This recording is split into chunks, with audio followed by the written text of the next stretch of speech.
a, je pense déjà, une chose qui est très importante, c'est la présence de Jean-Claude Fournier, qui a été le premier auteur nationalement, voire internationalement connu, parce qu'il dessinait à l'époque le journal de Spirou, qui a fédéré autour de lui énormément de jeunes auteurs. Tout simplement, il y avait à des questionnements que pouvaient se poser des jeunes auteurs sur comment on fait une bande dessinée, une réponse qui était à proximité. Et je pense que ça s'est développé, ces auteurs sont eux-mêmes devenus des auteurs de bande dessinée. Et il y a eu ce relais qui s'est créé petit à petit, ce compagnonnage qui s'est créé et qui fait qu'aussi on a eu envie de rester en Bretagne. Parce qu'il y avait d'autres auteurs, il y avait une activité culturelle qui était extrêmement importante et puis tout simplement la beauté des lieux. On était...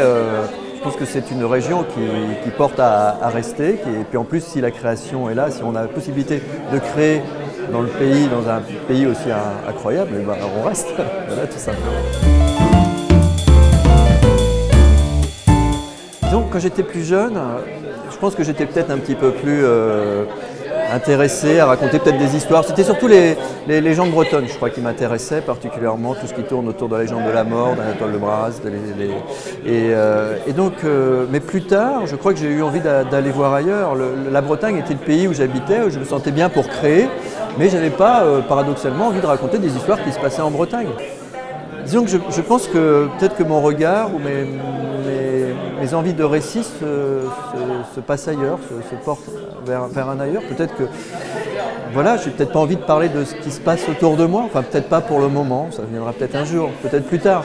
Mais en tout cas, c'est l'endroit où je vis et qui est favorable pour moi à la création. Voilà, c'est pour moi toujours difficile de parler de la Bretagne.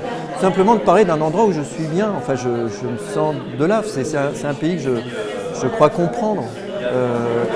J'apprécie les solidarités, le foisonnement culturel.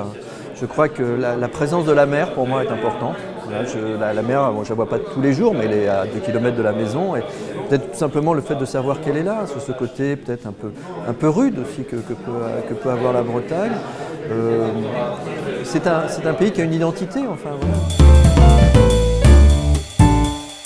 S'il y a un âge d'or dans la bande dessinée, c'est maintenant. Voilà. Âge d'or dans le sens, non pas nostalgique, vous voyez, les grands maîtres, etc., mais tout simplement dans le foisonnement des récits, des façons de raconter. Il y a de tout.